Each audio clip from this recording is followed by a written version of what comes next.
the billionaire messenger. He came in rags but left them in awe. The old man in the hallways. A new face at Westhill Group.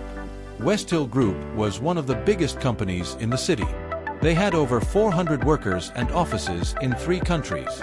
Their headquarters was a tall glass building where only the best and brightest worked. One Monday morning, something strange happened. A new messenger joined the company. His name was Mr. Thomas Bennett. He was nothing like the others. He looked around 55 or maybe 60 years old. He had gray hair, deep eyes, and a gentle smile. His shirt was plain. His shoes looked worn. And instead of a car, he rode a bicycle to work every day. People stared. "Who hired this grandpa?" someone whispered. "Did he get lost?" another asked. But Mr. Thomas didn't care.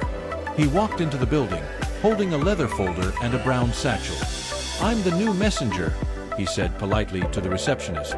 She blinked, unsure what to say. But she pointed him to the mailroom. And just like that, the old man became part of the company. A company without heart. Westhill Group was full of young, proud workers. Most of them wore suits and carried shiny laptops. They walked fast, talked loudly, and laughed at anyone who didn't look like them. The managers were even worse. One of the senior managers, Mr. Aaron Blake, loved power.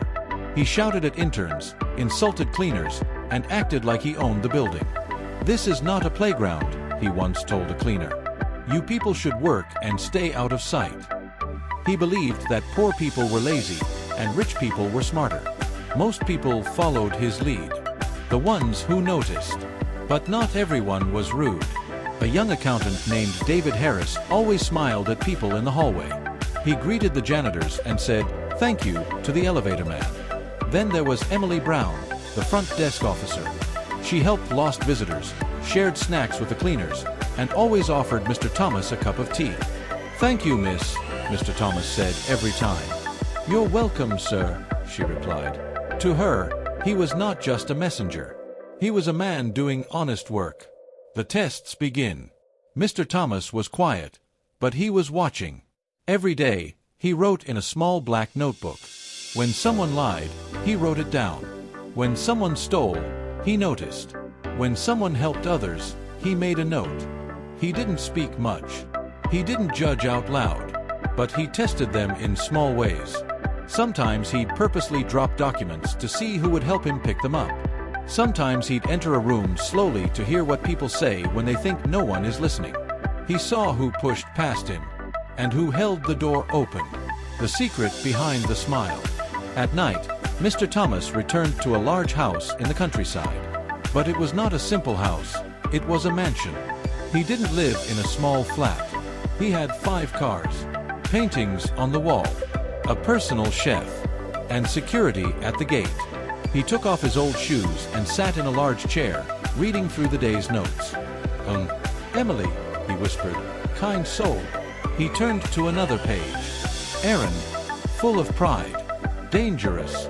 Next to his desk was a gold-framed photo of him from 20 years ago, young, wearing a tuxedo, cutting the ribbon of Westhill Group's first office. He was not just a messenger.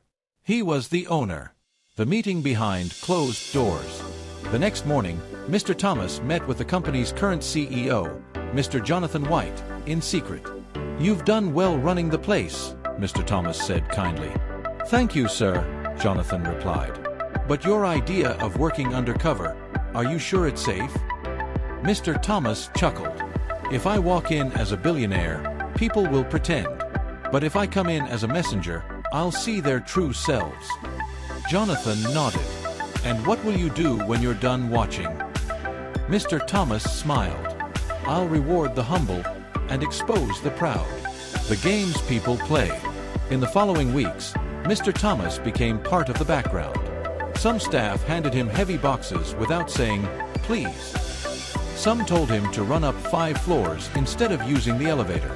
One even mock-complained his bicycle, laughing, "Who rides that junk to work?" But he never did. Meanwhile, David noticed Mr. Thomas delivering files with care. "You know," David told a coworker, "that old man works harder than half the managers here." One afternoon, when it was raining, Emily saw him wet from head to toe. "Come inside," she said, handing him a towel. "You'll get sick." He smiled. "Thank you, my dear." But others just walked by, dry and heartless. Behind the curtain, unseen to the staff, the cameras in the building were recording more than just security. They were part of Mr. Thomas's secret test. He reviewed the footage every night, checking who stole paper, who lied in reports, and who shouted at janitors when no one was around. He even placed fake envelopes marked confidential in certain rooms, only to see who would open them out of greed or gossip. His list grew.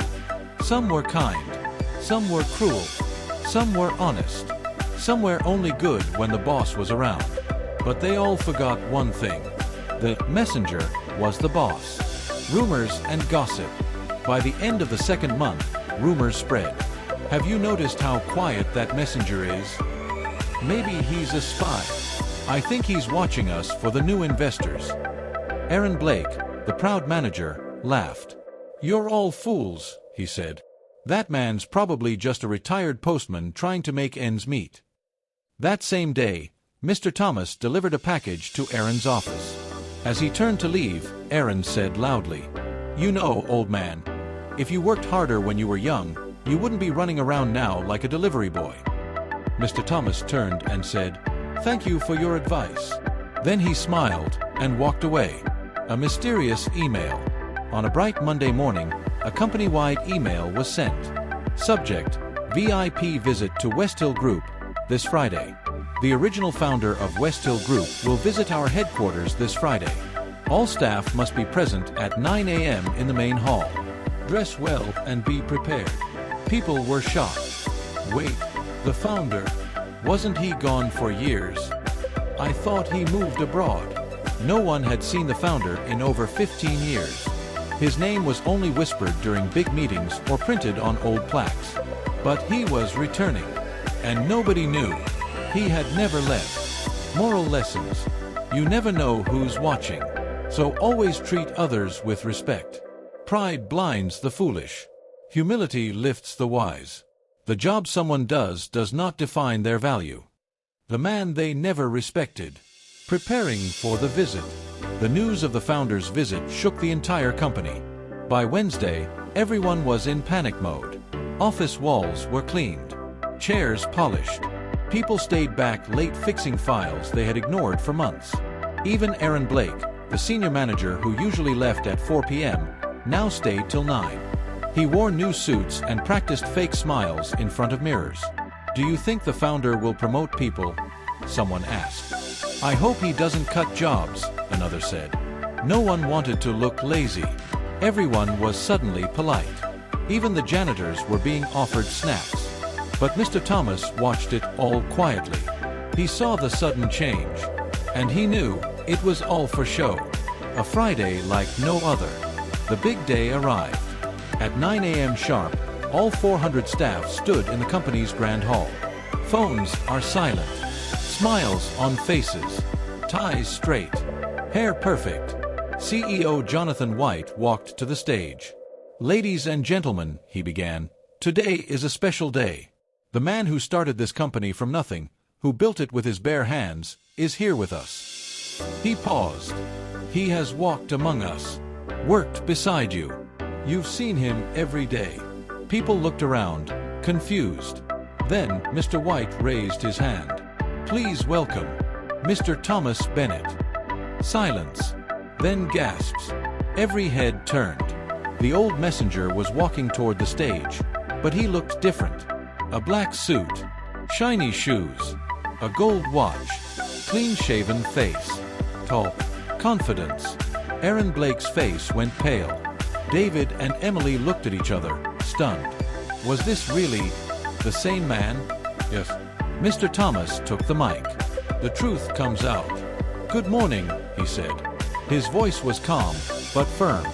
"I am Thomas Bennett. 25 years ago, I founded Westhill Group with just 2 friends, 1 small room, and a lot of dreams." He paused. 5 years later, I stepped away from the spotlight. But I never left. He looked around. I returned, not as your boss, but as your messenger. I wanted to see the truth. Not the rehearsed truth people show when the cameras are on, but but the real truth. People shifted uncomfortably in their seats. For the past 3 months, I've watched how you work, how you speak, how you treat others. He held up a small black notebook. I wrote everything down. A company examined. Mr. Thomas flipped the notebook. I saw people who gave their best, even when no one watched. I saw others who only worked hard when they thought they were being noticed. He looked at Aaron. I saw managers who insulted staff, ignored rules, and laughed at those they thought were beneath them. Aaron looked down, sweating. I saw people lie in reports, steal supplies, and bully their juniors. The room was quiet, but I also saw kindness. I saw patience. I saw honesty. He smiled softly. I saw real leaders, not by title, but by heart. The ones who shined. Mr. Thomas called out names. David Harris. David stood up slowly. You worked overtime without being asked. You spoke kindly to everyone, even those who had nothing to give you. You are now the new head of finance. Effective immediately. David's mouth dropped. People clapped loudly. Then he called, Emily Brown. Emily stood, shocked. You showed respect to every person. You helped without being asked. You will now serve as Executive Office Coordinator and receive a bonus of $10,000. Tears filled Emily's eyes. Thank you, sir, she whispered. Then he called, Mark Adams. Mark, the security guard, stepped forward. You shared your food with someone in need. That's the kind of heart this company was built on. You are now the security supervisor, with full benefits and a raise. The room erupted in cheers. The reckoning. But then, Mr. Thomas turned serious. I must also speak the truth about those who failed this test. He turned to Aaron Blake. Aaron, you shouted at the staff. You lied in reports. You created a toxic environment. You mocked a man without knowing who he was. Aaron looked away. He couldn't speak. You are no longer a manager. Your role is suspended while we review your actions. Gasps filled the room. Mr. Thomas looked at the crowd. Let this be clear. This is not punishment for one man. This is a warning to all. Titles don't make you great. Character does. Rebuilding the culture. Mr. Thomas continued. From today, West Hill Group will be rebuilt on new values. Hard work, kindness, honesty, and humility. He looked into the crowd. Everyone here has a chance to change. No one is perfect, but growth starts with truth. He announced new staff wellness programs, monthly recognition for quiet workers, salary reviews for cleaners, drivers, and front desk staff. Then he pointed at the large painting behind the stage, a golden eagle flying over a city. It's time we learn to fly without stepping on each other. The crowd clapped, not out of fear, but out of respect. The celebration. That evening, the company held a dinner to honor the messenger. Mr. Thomas stood beside David, Emily, and the other rewarded staff. Sir, Emily said, why did you do this? Why not just watch through cameras like other CEOs? He smiled. Because you can't measure someone's heart from a screen. You have to walk beside them. Feel what they feel. David nodded. I'll never forget this. Don't, Mr. Thomas said. Because one day, someone else will walk among you in silence, and your actions will speak louder than your words. A message that stayed. By Monday, things at West Hill had changed. People greeted each other in the halls. Managers checked on their teams with kindness. The cleaners got new uniforms. The security team got new chairs and better shifts. And in the break room, on a wall that was once bare, was a framed quote in gold. The way you treat the least of us is the way you would treat the best of us if no one were watching. Thomas Bennett. It became the company motto. And Mr. Thomas, he still visited the office sometimes. Not in a suit, but in that same messenger outfit, just to remind them. Moral lessons. Power isn't in how loudly you speak, but in how deeply you see. Respect isn't earned by wealth, but by how you treat those who have none. The truth always finds its way, sometimes disguised as an old man with a satchel. The legacy of a messenger. A new morning. The next few weeks felt like spring had come early at Westhill Group. People were smiling more. The halls weren't so tense. Even the air felt lighter. It was no longer a place where only managers mattered. Now, every worker felt seen. David Harris worked from his new office with a small sign on his desk. Do what's right even when no one sees. Emily Brown had a bigger desk at the front, but she still served everyone with the same warm heart. She even used part of her bonus to help a struggling coworker with her rent. Mark Adams, the new security supervisor, carried out his duty with pride. His daughter was enrolled in a better school, and he often sent Mr. Thomas thank you notes. But Mr. Thomas never replied to those messages. He simply smiled whenever he read them. Aaron's wake-up call. Aaron Blake, once the proudest manager in the building, now sat in a small back office. His title was gone. His corner office was empty. At first, he was bitter. "I don't belong here anymore," he told a colleague. "I was embarrassed in front of everyone." But one afternoon, something happened. Mr. Thomas walked in. He closed the door behind him. "Do you hate me?" he asked Aaron. Aaron didn't answer right away. Then, with a heavy breath, he said, "I hated you, but mostly, I hated myself. You showed me who I really was." Mr. Thomas nodded slowly. That was the point. He placed a new ID card on the desk. "You will return, but not as a manager. You'll join the new ethics and training unit. You will help others not make the same mistakes." Aaron looked at him, shocked. "You still trust me?" "I believe in second chances," Mr. Thomas said. "You're smart. But now be good too." A visit to the past.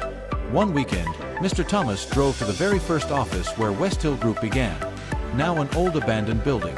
He stood in the empty room with faded walls and cracked floors. "This is where I typed my first proposal," he whispered. "This is where I slept when I had no home. This is where I dreamed." He closed his eyes. He remembered how people mocked him at the beginning. How he was called a fool for leaving the company to care for his sick mother. How others said he had wasted his life. But now, his story was different. He wasn't just a billionaire. He was a messenger, with a message that changed lives. Emily's dream takes flight. One day, Emily walked into Mr. Thomas's office with a file. "I know this isn't company related," she said, "but I wanted to show you something." He opened the folder. Inside was a proposal for a foundation. "A leadership school for young women," she said, "to teach kindness, strength, and self-worth." Mr. Thomas looked at her with pride. "This is beautiful." She smiled. "I want to give others the chance I got." He nodded. "I'll fund it. Fully." She gasped. "Are you sure?" He leaned back and said softly, "You believed in me when I was just a messenger. It's my turn to believe in you." The final meeting. Months passed. Westhill Group became one of the most respected companies in the country. People no longer feared management. They worked with them. The company was featured in the news. Clients grew. Staff stayed longer. And everyone knew the story of the messenger who was actually the founder. At the final staff meeting of the year, Mr. Thomas stood once more on the big stage. "I have one last thing to say," he began. "This company was built with sweat, dreams, and a lot of mistakes. But its biggest success wasn't the money, it was you." He pointed to the crowd. "You, the worker who stayed honest, the intern who didn't cheat, the cleaner who smiled through pain, the receptionist who showed respect." He paused. "Titles will fade. Offices will change. But the way you treat people, that's what lasts." Passing the torch. He called David, Emily, Mark, and even Aaron to the stage. "To lead is not to rule," he said. "It is to serve. These 4 people will help shape the future of Westhill." He looked at them one by one. "You have different pasts, but now you share the same future. Make it one that others will be proud of." Then he stepped down from the stage. Not in shame, but in peace. The messenger's chair. In the lobby of Westhill Group, right near the entrance, a chair was placed on display. It was the same chair Mr. Thomas used when he was still the messenger. Beside it stood his bicycle, clean and polished. Above the chair, a sign was placed. Respect every seat. You never know who sits there. Thomas Bennett. Every new staff member was told the story.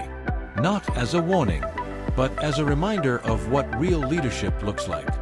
Years later, years passed. The company kept growing. Emily's foundation expanded to 3 cities. David became the new CEO.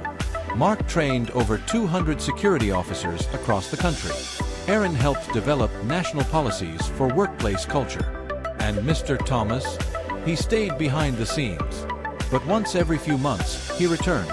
Not in a suit, not in a car, but on that same bicycle. He'd walk in, greet everyone by name, and sit on his old messenger's chair. He would watch and smile, because the message had been delivered. Final moral lessons. Every act of kindness is an investment. It may not pay today, but one day, it will change everything.